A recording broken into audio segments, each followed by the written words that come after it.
a 20-second delay of live. So it comes on and I have to turn down the volume and go through all of that. You ever go to a recorded meeting and see how it's, a countdown for 3 minutes and it's on the YouTube video? Yeah. Yeah.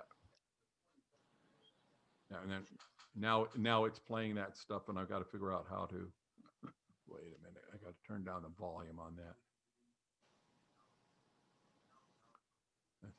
Thank you, YouTube, for telling me that you've got something new for me. Oh, crap. Just shut it down. I was trying to turn the audio off. Okay, let's see. There we are. And I've got to check there, cancel it. And then we just act live. All right, so great. Shut that down. Back to Zoom. Here we are. So all of this will be cut off in post-production. And we're getting ready to start the podcast for in case somebody has found us live. I had one viewer catch us the last time I did live. I was more or less practice for live and making this a video because when it gets done, it's a nice little YouTube video. I may edit it and put our names at the bottom. Well, our names are on our cameras right now. So great. Warren Whitlock here with Distributed Conversations. Wait a minute. I'll pause so it's a better edit point. Warren Whitlock here, Distributed Conversations, a conversation with David Rockwood of AgriTech Global. And Dave is a very old friend. You can see by looking at our faces, we're old at everything we do. But we were in Thailand together back in the 70s.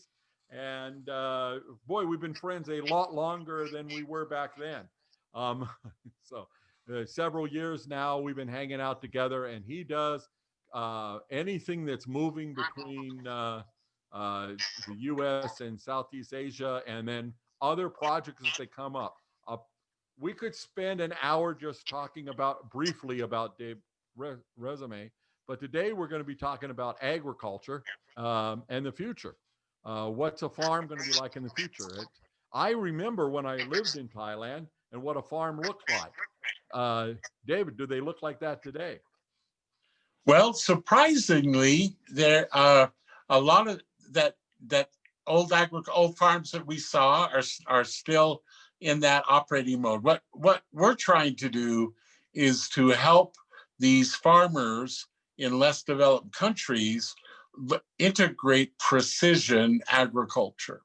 So the land is already good, the natural resource is good, but with precision agriculture, we're helping farmers make better decisions, and we help monitor their growth and run imaging through our artificial intelligence to give them advice as to what they need to do next, and we tie into weather forecasts so that right. Just with a text message, they can query to find out what's going on. So I know now that, I remember in the 80s, 70s, 80s, 90s, I go to a grocery store and if I saw something like a mango shipped in from Thailand or a pineapple or something, I'm going like, oh yeah, Thailand has lots of fruit. But you described it, I think, as a bread basket for the world. And so there must have been some change in how they do it. Are there more corporate agriculture going on, or? Well, basically, just as what's happened around the world, you have small shareholder farmers right. that sometimes enter into a co-op, and then there's an agent that then gives them a contract for their produce, and then brokers that with the large food processors like Dole, Syngenta, and a lot of these other CP Group, Thai Union. So the advantage that's happened in Southeast Asia is you still have the good land, but modern infrastructure so that they can export the high value crops. Like I can guarantee you, anybody walk into their store, that there's about an 80% chance that canned pineapple is coming from Thailand. Right. There's about an 80% chance that the tuna fish that you're buying here in America came from Thailand. So and contrast that to what it was back in the 70s when I learned about it. Well, we didn't have global supply chain. So, not too long ago, so you couldn't get a mango. Yeah. You couldn't get a mango in off season. Yeah. And so, well, I remember the joke over there was that the guy was traveling home and he stayed at a hotel in Hong Kong, and he wrote back about the marvelous fruit he had because he found out it was an apple. And, you just knew the things were different. There were seasons when we were kids. Right. A fruit would only be available at certain time. And boy, we've taken care of that, because somewhere in the world, somebody can grow anything you need, that and other tech that's happened. But I still get this image of there's a small landowner who doesn't want to get along with anybody, doesn't have a computer, just works the land, and he's happy they're raising a family on the land. Is that gone, or is that? That is totally gone. And I'll explain to you why. But what it's done is Warren, it's leapfrogged from computers to tablets and cell phones. Okay. Southeast Asia has one of the highest capture rates of FaceTime, Line, and WhatsApp. Mm-hmm. And even if the mom and dad, the farmers back, up country, their daughter that is working at a factory in Bangkok, mm-hmm. she sends them a cheap smartphone, a cheaper Samsung or a Chinese brand, so that they can communicate. And they stream and watch their Netflix mm-hmm. on their handset. Yeah. We're I think, let's see, when I was there, we got on the bike and rode for 15 minutes to get to the phone company. Right. So exactly. In line to make a phone call. Right. Well, I remember I had an emergency at home, and I literally had to make an appointment at the telephone company to call to the U.S. Yep. I remember that. Yeah. I talked to the U.S. twice while I was over there, and both times it was at a phone company. And now I have my Bangkok cell phone right here on my desk, running over Wi-Fi, and I accept calls 24/7 from my staff and my team in Bangkok and Philippines and Vietnam, because of the power of internet and cheap communication. If we multiply this times all the other places it's happening, because we were writing Billions Rising, we focused on this one thing going on in Kenya, which was called M-Pesa. And so this is 7 years ago. And the later stats I see show that they went from nobody had banking to they have now more M-Pesa accounts than adults in Kenya. We've never heard of it, but Kenya has phones. The great unbanked got banks. So now I think of that guy living in a hut on a small farm as he's got a cell phone. And that means he can bank through the cell phone. He can check market prices. I would imagine no fisherman goes out without a cell phone today. No, exactly. Yeah.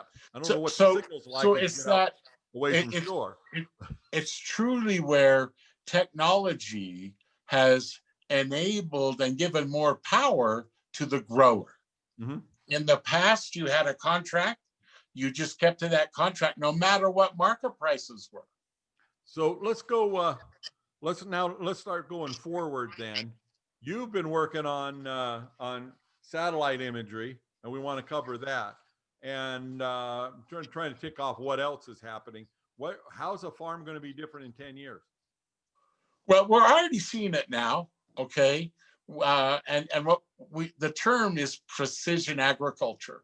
Mm-hmm. So what I'm able to do is we use 3 different types of satellites. Mm-hmm. One is a hyperspectral imaging satellite. Okay. And what we do is we're measuring the chlorophyll uptake mm-hmm. of that field. So to the natural eye, we don't see it. Okay. The hyperspectral is near infrared. And our satellite is a low Earth orbit satellite.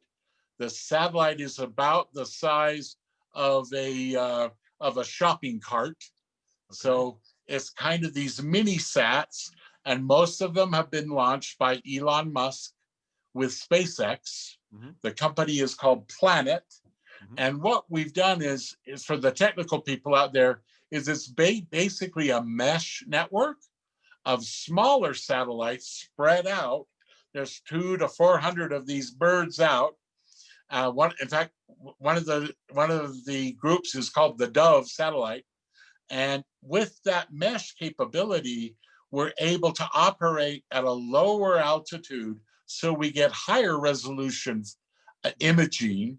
And then that imaging we run through artificial intelligence so that we can measure the change from week to week of that chlorophyll uptake image that we get from the farm. So you've got, we got just unlimited space for satellite. We get this information. You can tell exactly how well the field's doing in the pieces of the field. And basically people can spend less money on fertilizer or water or whatever the plants need. Well, just like anything that's increasing efficiency. Right. So you and I've had this discussion once before. So I have a 30-something daughter who is a vegan chef and very much into the ecology, as I am. But she said, "Dad, you're helping all these palm oil plantations in Indonesia, and palm is really bad on the environment." And I told her, I said, "Guess what, dear? If they use our technology and become more efficient, they don't have to take more forest to have output. So when you increase efficiency, we're actually helping that existing palm oil field have better yield, better result. The farmer makes more money, and we don't have to burn down more forests for more palm oil."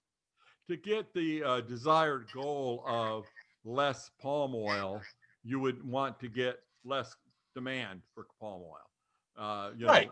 But there's still demand. But what I'm saying, supply side, because you make that field more efficient, then the guy's doing well and want to get more land, as long as the demand for palm oil is still there. So the only way to take care of things like better, healthier food is to make sure the people buying and eating the food are making those kind of decisions. So it's, your daughter's heart is in the right place. No, and the other thing too on this, so this same technology where we're helping farmers become more efficient, we are working with some NGOs on measuring environmental impact of big industry on the neighbor farm. Right. Yeah. Okay. And we help crop insurance companies. We help environmental protection agencies. And people would be surprised, but these oil companies, these power plants, cement factories that are having an input into the ecology, they do want to monitor themselves as well. They want, it's a driver in our economy now that we're doing sustainable, self-sufficient industry, and we can help monitor them. We want to get, no matter what the goals are that we're going for, killing the technology just never makes sense. It's like it's there, and of course, somebody's going to figure out how to do it. It's like getting rid of guns or whatever. We just did a show with that, and somebody was talking about what they were doing to make gun ownership safer, and it's like, okay, you got to get away from the are we going to do it or not? And if people have guns, that's an industry. People drink, gamble, smoke. Those are all industry. We burn a lot of oil, and unless we do something about changing demand, and do it. But the tools are there for anybody that's using it. That satellite's feeding, because what's the limitations of where your satellite can pick up data? Well, and that's the exciting thing. We have customers, and we've never been to their farm. Yeah. So they basically send me a GPS coordinate. We take that and we do KML files that we run through our software. But one last point I wanted to talk about a little bit though, too, Warren, is that another thing that we can also do with my technology, we're doing carbon credit audits. Mm-hmm. So you take a forest, we can scan that forest with the 3 different satellites, and I'll explain those a little bit more, and measure the amount of oxygen that's being created by that forest that they can now broker in the carbon credits market. It reminds me of something I heard the argument about, it was back when we were just talking about global warming, not the climate change we talk about today, but the science was that they were taking temperature readings all over the world. And it turned out every place they took a temperature reading was on land.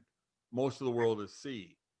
Right. And when they figured out how to take temperature readings of what the surface of the ocean is in the middle of the Pacific Ocean, got some different things. I believe we had just been through an El Nino season, and they said, well, there's El or La Nina. La Nina, El Nino. Yes. And when it gets, when all the temperatures go down instead of up, and, it's a completely different effect. And ever since then, I've had this idea of the Earth's a dang big place, and thinking that what we do in one place is going to matter all that much. Sure, be a good Boy Scout, take care of leave the campsite better than you found it.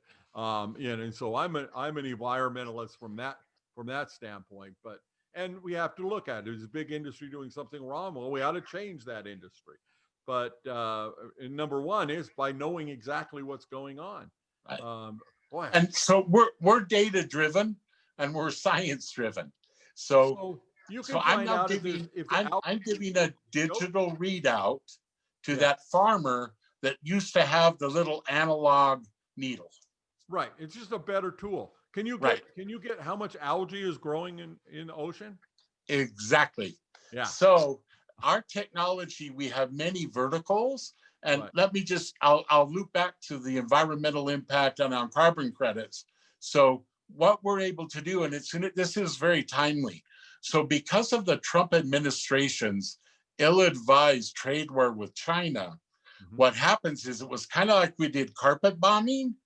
Instead of sending SEAL Team 6, to solve the exact problem with China. So we now have all these farmers that could not sell their crop, and market prices, plummeted. So we're now giving that same farmer that's having crop sales problems, we can do a carbon credit from what they're doing. And that's been able to help. So our technology is helping farmers in distress to at least get some more income in. I got thinking of and thank you for sticking with my policy of no politics on this show. But we have said that word, the T word, and now I'm sorry. We had political commentary, but not that I don't agree with you. But anyway, it doesn't matter. Whatever it is you're trying to do, the tool is what's going to give you the right kind of information. Right. And I know you go down that path of what this is doing. AI can read your data. Let me just kind of go step by step a little bit, Howard, because, Warren, excuse me, we have 3 different satellites. So the first satellite is an image that is hyperspectral, that I get those reflective values. The second satellite that I do is a radar satellite. So I now can build a 3D model, because when the satellite goes over, it doesn't just take a picture streaming straight down. I get that full 180-degree horizon. Okay, so I can measure how tall your corn is. So, okay. And if you can do that, then you basically have a virtual Earth. Right. I'm building a 3D model of your farm in a data cube. Then the third satellite that I have is the GOME2 satellite.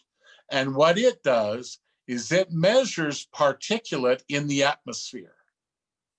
Okay, so we can measure how much oxygen was generated from that forest, from your cornfield, and how much moisture is in the atmosphere as we regard to the strength, health, and vigor of your farm.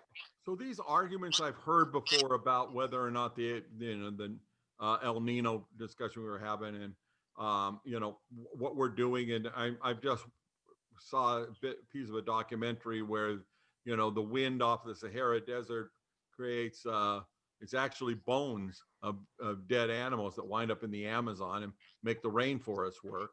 And boy, before that, and I've known it for a few weeks, I'd heard of things like that before, but I really sat down and watched it for 20 minutes and I'm going like, I do not know how all this works. And of course, no one else does, but it's all there. Because like I was thinking about 3D, and you could start putting agriculture on the side of a building, and you would know what the carbon credit was for the skyscraper. Oh, exactly. And you could know which apartments are taking good care of their gardens. Exactly. And that's the thing, is we're bundling all of that imaging so that my AI has more data. The more data that artificial intelligence has, the better it gets. And then we can do predictive. So here's another advantage that our competitors don't do. Right. Because we're using satellite imaging, there are historical images up to 10 to 15 years of your farm. Right. So I can take those historical images, run those through my AI, and show you areas of your farm that have low water table, high water table, wind problems, because we're feeding that into our artificial intelligence, so that now the farmer is spending time on problems. In the past, so I come from a small business family and an agriculture family. Mm-hmm. And a sugar factory family. So I'm kind of in the harmonic convergence here, Warren. This Maslow hierarchy of needs, I've reached the pinnacle. So basically what's happening is that we're able, because now the farmer spends more time on what matters. So my cousins up in Cache Valley, they would just put nitrogen over the whole farm, mm-hmm. Right? Now we tell them, well, actually, you only need to do the south 5 acres, the southeast acres. That's the only part that needs nitrogen, not the whole farm. Right. And you might actually even damage things by putting it on right. the whole farm. Spend more money. We have one example where we show one of our cannabis growers was having a problem in this one area of his farm. Well, with our satellite imaging and analytics, after about a week or two, we showed him that the increased stress on his crop was all in one straight line. That meant that his water system had failed in that section. He would have never known that. You could show him exactly which pipe to fix. Exactly. Because the plants where that was, the stress was right along that drip line. Right. So it does seem to be, we got to bring up the thing. I really hate to talk about this part, the privacy part, that this data is, we've got to imagine that's all being fed into whatever government secret agencies are looking at us all. They really can tell whether or not what you just about can tell whether or not I run my pool filter too much. Exactly. Well, and you had asked me about algae. So algae is a chlorophyll. We measure the chlorophyll in algae. So we're scanning shrimp farms in Southeast Asia, and we can measure the health of that farm based upon the algae levels. Okay. So I don't look underneath the water, but I can see the reflective value of the algae off the pond. So we know if it's got a good ecosystem or not. Wow. And it's, but it's got to be used for competitive intelligence or surveillance. It's just a matter of how that tool is used and what restrictions we put on the government or how we get rid of it. Let me tell you something. So here's another issue. Okay. These are private satellites. Mm-hmm. We don't ask permission. You don't have to ask permission. Right. Right. We have a client. We are doing a census count of cassava fields. Mm-hmm. And they want to know if that cassava is supplying their factory or somebody else's factory. Wow. Well, I mean, the same technology, and it's going to allow them to see where do the trucks go, what else happens. And how many it's really trucks hard of to sugar fool it. cane What am I going to go showed do? up today? Well, I'm going to spray chlorophyll all over my acreage so it looks like something's growing. You just can't do it, you know. No. Bring in, go to the nursery and bring in some plants. So, but I can see. Now let me go to what I think is one of the most evil types of organizations on earth, an HOA, and they decide, well, I mean, my son just had a problem where his HOA is telling him they would like some different colors on the houses, and so they picked a different color for his house, and now he needs to paint it. And the house, and he just upgraded and fixed the painting from the last edict that it got. Now, whether or not I'm getting the true story on there, it gets me thinking of, man, these people can just demand all sorts of stuff. We're going to fine you or whatever, and they've got money that they can collect out of escrow and a lien basically. But now if somebody gets crazy, they can tell you that we're requiring everybody in our community to have this kind of a plant, and it's got to grow well. So if you're not keeping up to snuff on what kind of tree they told you to put in your backyard, they'll know. I think probably the cost of doing that right now is a tad bit high, as you have to order a report on one backyard. But theoretically, in all the other privacy kind of concerns, are you wearing your swim trunks when you're sunbathing? Well, that and when I do presentations at corporations, yep. I tell everybody, guess what? Anytime you step out that door, there's been a picture taken. Yep. So so remember, I use 3 different types of satellite technology with Planet and that mesh of 400, 200 to 400 small satellites. We circumvent every spot on the world twice a day. Sure. Yeah. And then there's the military one that does have infrared that. So we are at 3-meter resolution. Right. Military spec is less than 50 centimeter. So I can stick my arm out and they know that I did.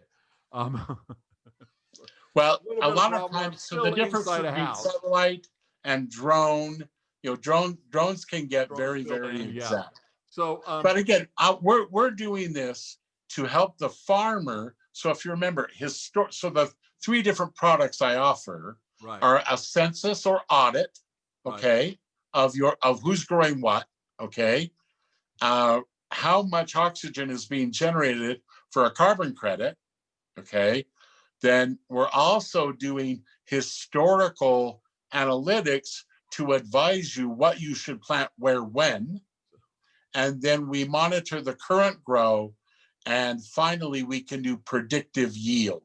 So up and down the supply chain. Sure. So who really wants my data? The basic growing pineapples in Thailand and the shrimp farms and even in the algae things, those are all things that we know are industries that are pretty well set up. They have supply chains. The farm to table movement and everything is going to change some of that. So we're going to have more information on everything. But getting a little bit broader, what's going to happen for those of us that aren't using your technology, but want to have, what other things are? Where would we invest? What we do? Who's going to benefit most? Cannabis? Well, right now, any high value crop, okay, because they can if they make a mistake, it's an expensive mistake. Sure. Okay. So high value crops, fruit, cannabis, and big important crop like palm oil. We have competitors that do a lot of corn, wheat, soy. We've decided to be on higher value crop. Right. And And we're much more detailed than our competitors. I saw one presentation that said 50% of the seafood harvested is wasted in the supply chain. So post-harvest management, remember what I'm talking about: precision agriculture, right, and precision supply chain management. So another one of my customers, Warren, is AIG Insurance. Mm-hmm. They offer crop insurance. Right. Okay. So let's say that you're a farmer down in Louisiana, okay, and you just had a hurricane. That's not hard to imagine. Okay. You know, me in Louisiana, but the farm getting a hurricane is easy to imagine. We can pull up historical data of your farm, mm-hmm, and what your typical yield was, and do current of all the crops that were destroyed, to help the insurance company come up with a fair algorithm and settlement. And that, so we're kind of that third party audit. So we're confirming, yes, farmer X lost 200 acres and he has 1,000 acres and his normal yield is X. Right. So it's all actuarial. It gets more predictable. Things that get more predictable get more reduce friction and get more profitable. Exactly. As you know, it's the certainty that we're all looking for. And so AIG didn't send a person to go out and check it. Right. They hired us. Right. So I see my favorite example on high value is snow crabs. Got to be, they're shipped living, and $110 a pound, I think, is the number I heard. And one of the companies I consult is doing that, and they're gonna, you know, they got IoT involved, so they know when if a pallet gets dropped, they know that that's what killed the snow crabs, and they can, not only for the insurance purposes of it, but bigger yield, because everybody knows exactly what's going on. So with seafood, yeah, the fishermen, they're all running on GPS. Okay, they can send a signal to us to take a picture because this particular area of their pots had a good yield. Okay, right. So rather than just the GPS coordinate, we will measure the reflective, you know, nature of the sea around them and look for similar reflective values. So there's some, you know, doom and gloom coming out of, you might have heard there's a bit of a virus going around. You know, there's some talk of we're going to have more problems with supply chains, not getting the food. It won't just be toilet paper next time. And the other thing is, with a large population, which is well over doubled in our lifetimes of the globe, changes a lot of things. Are we going to run out of food? Are we going to run out of land? Again, you hit the best part about supply chain. So when we all talk up, we see starving people in this world. We have way plenty enough food. Okay, mm-hmm. And food security is an issue. So the more exact we can be and the more precision we are, the better. But I help supply chain. So right. Now Dole Pineapple knows if those fields that they're expecting to harvest in 30, 60, 90 days, if they're on process, we're good. Right. Okay. But let's say that we had a storm or that there wasn't enough rain. We now can shift, okay, to add more pineapple to meet their demand. Right. And that's, you know, near real time, to where the fact is that you can look and see what your forecast is for harvest. And tomorrow you look again and it's different, just because all the underlying data. So we have a customer, and I can't divulge their name. I'm sorry, I divulged a couple names before. I forgot I can't do that. But we have a customer that knew that the tomato crop in Europe mm-hmm. was having a problem. Okay. They tripled their output of tomatoes. Right. In the Middle East. Right. And made a killing. Yeah. Wow. So when you're talking about intelligence, So I can monitor to see what's good, what's bad, what's the impact. And but it's data. This isn't Darth Vader. If I'm a trader, I need this information. If you what percentage of the economy is agriculture? At least 20. Yeah. So it's also here's the thing. People were asking us about COVID. Right. Some of our projects got delayed just because people didn't know what's going on. Right. But we are an essential industry. Okay. Yeah. So none of my projects canceled. In fact, some have doubled up. Of course. Because everybody has to eat, Warren. Yeah. You know, it's well, that's the interesting thing. I just read a number on the declining unemployment in my state, and was like shocked at how much it had dropped from the high point.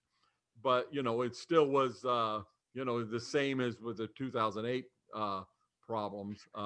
You know, so we're still looking at some bad times ahead. But the change was so quick. The way things adapt is just speeding up so much. That's why I like to say we're coming into the great acceleration. I think the 20s are going to be known for the accelerating abundance more than this little problem we're having with the coronavirus. Coronavirus is definitely changing things, but there's so much good coming. So abundance, plenty to eat for anybody. Does it take care of anything with clean water? Well, or give me an example. Another interesting point. One that's not your company. The thing is, we can monitor that. Okay, right. And the fact that I'm using those 3 different types of satellites, I can measure how much moisture is in the atmosphere, right, coming from the Pacific Ocean, the Atlantic Ocean, or the Gulf of Siam, and right, the typical weather patterns to see if I should water my crop tomorrow or is it going to rain. That's more efficiency in reducing. So probably what we help the most, Warren, is water costs.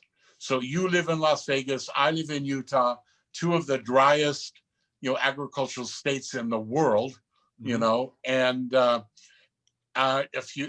when people are flying over America and you see those round things on the ground all over, that's round because that's how the irrigation machine works. Right.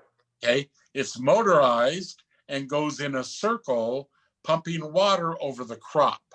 Right. Depending upon where you're at and depending on the size of your farm, okay, every time you water in water cost and energy can be as high as $250 per time. Wow. Okay.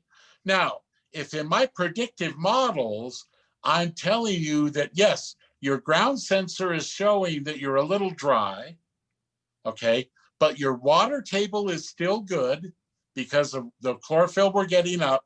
And we checked with the radar of the weather radar, and you're going to get rain in 15 hours, so don't water.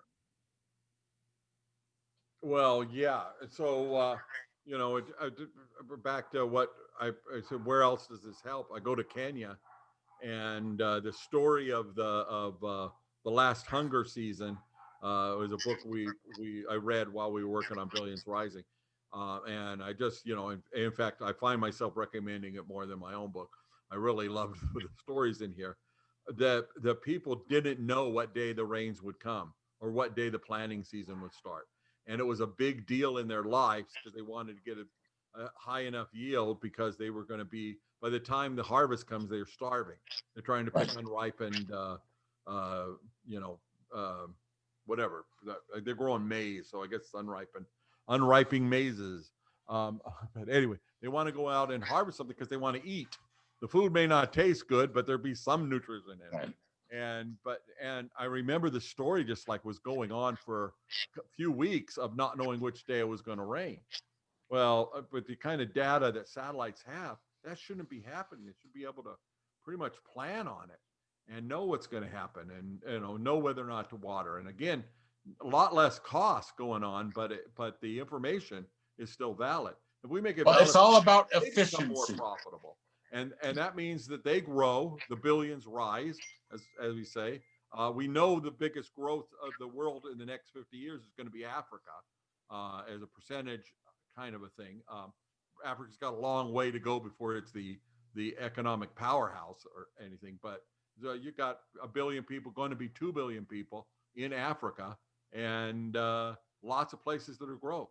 The stories I was hearing was from Kenya, in the Western valleys, which are considered to be one of the greatest places on earth to grow stuff, and still people were starving on their farms, and you're like, wow, fix that, and you fix the aid distribution that comes in dumps maize on them that drops the price by 2/3, and it just really screws up their life in other ways.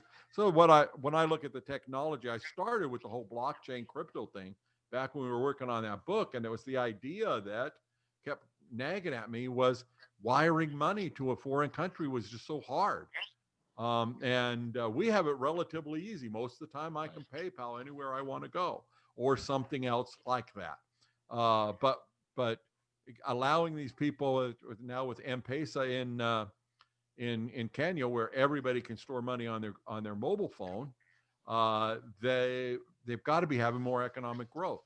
I got to go check back with that story to see how that works. But better farms, better incomes, more dependable, not having to worry whether or not you're going to have a crisis because you starve to death 2 days before harvest time.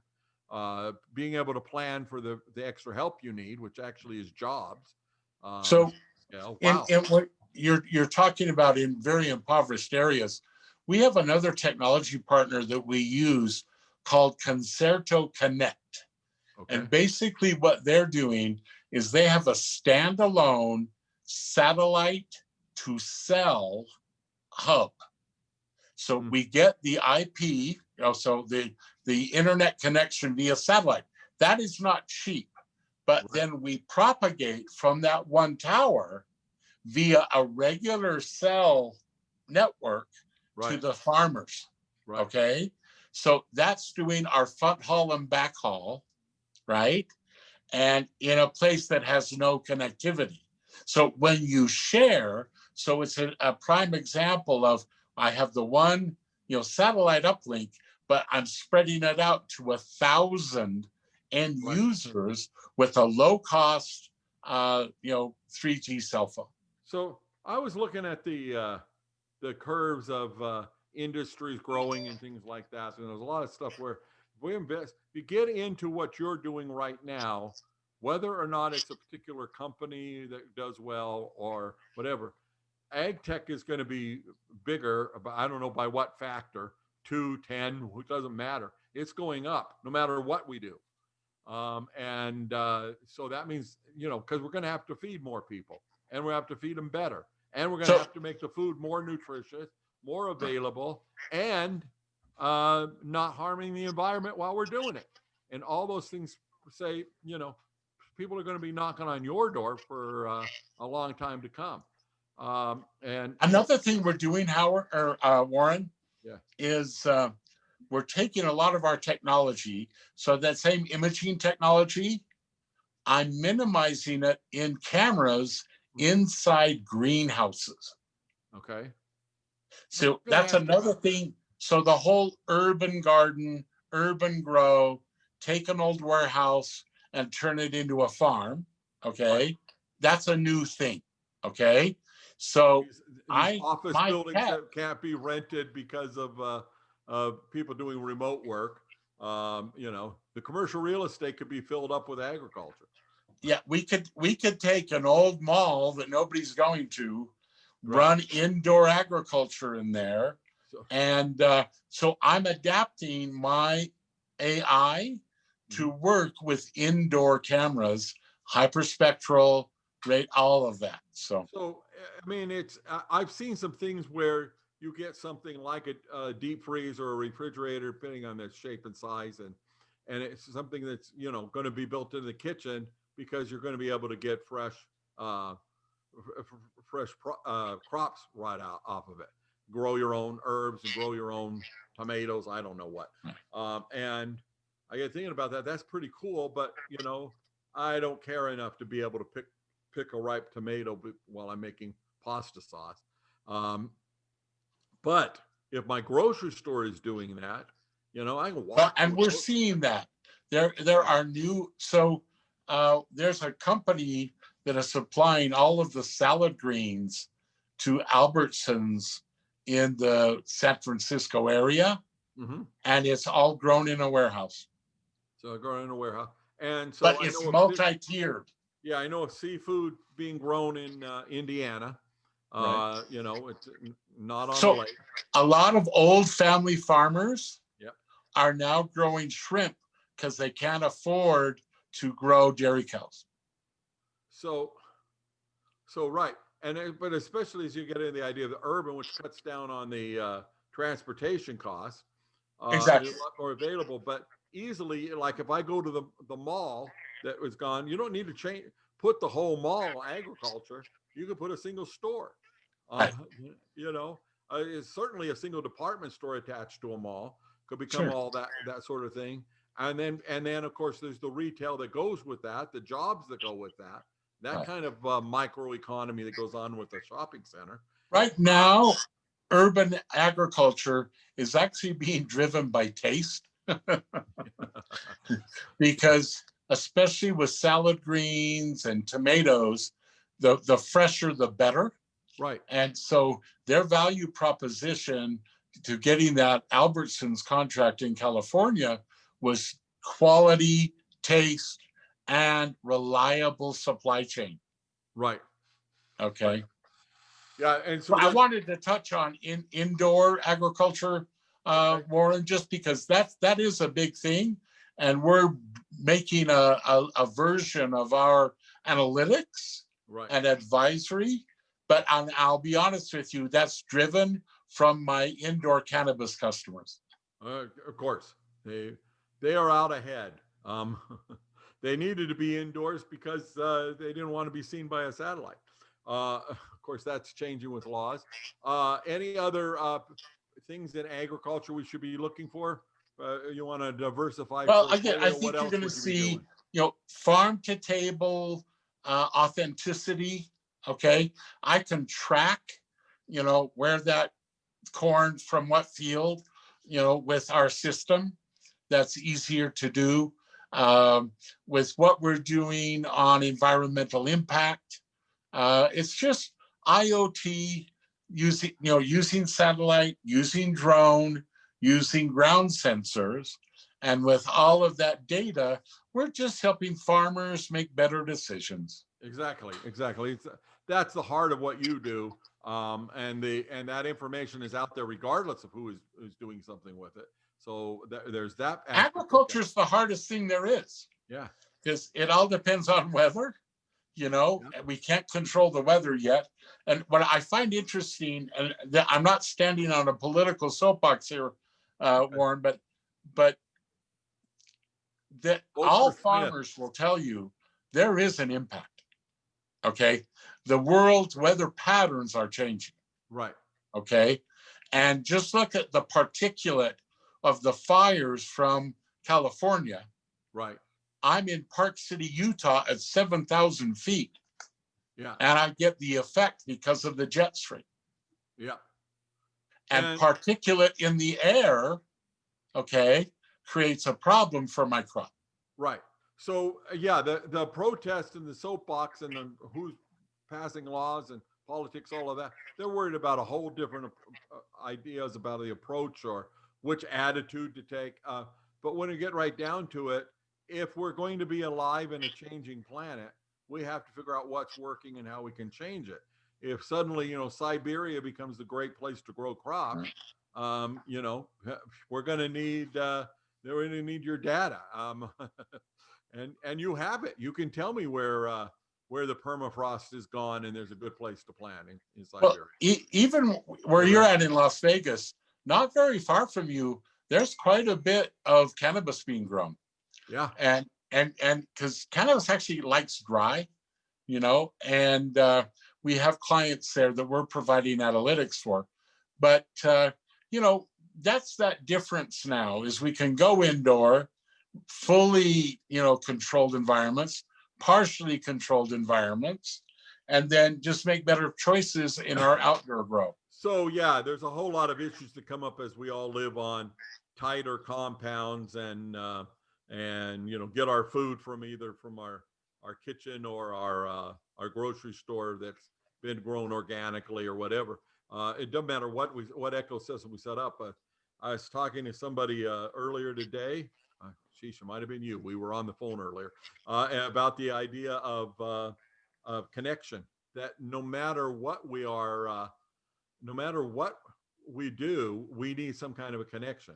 An atom couldn't be put together unless the quarks, the little pieces of atoms, the quantum. We're talking quantum physics here. That the electron and the proton won't work if one of them was off by a billionth of what the math is on it, and that attraction between the two and spinning and it makes the atom is the very same thing that then grows into how we get all the species and whether or not you and I want to connect with people. And we came up with the idea of what would happen if somebody was in a basement hacking, trying to code those, and I know there's the personalities of they just don't want to be bothered by anybody. At some point, though, that computer's got to be hooked up to something, which is people. The product of what they're doing, if they steal all my Bitcoin, it's still got to be, they got to interact with people to make something happen. So the need for connection, that's just something for another show, but there. It's good to know that I feel pretty safe that we can figure out a way to get food, enough calories to live on to every person on the planet, and then some. And so that's not a reason to worry about the population. A joke that I like to tell, different story. A joke that I like to tell with people that have a little bit of gray in their hair, Soylent Green is people. Yeah. We don't need to go there. Well, actually, yeah, if you start thinking about, forget the, the gross, easy analogy, and I don't want to spoil it for anybody that hasn't seen it. Nobody else is going to ever watch that movie. It doesn't need, it applies in the philosophy of, yes, food doesn't work without people. Even if you mechanize everything, you automate everything, the supply chain is all done by robots. The robots don't want anything. We're a long way off from a sentient being that's going to wipe us all out. By the way, if they do, not much we can do about it. They will be smarter, faster, stronger than us. They already are. So, let's leave that off the table and just say our robot overlords want to be our friends. They're there to help us do your job better. And so agriculture seems to be like the essential thing we've got to do. Not quite as sexy as you've got latest fintech software, but the difference is it affects every living person. Whereas whether or not I do faster, better banking, can help, but it's not, it's not putting food directly on my table. So that's one of our partners that we work with, Warren, they use our subscriber base, and they offer them kind of a market opportunity. So kind of a eBay of their crops. Okay. And what's happening is restaurants are now making that connection, because when you pay a lot of money at a fine restaurant for a meal, do you want 80% of it is the quality of the raw material?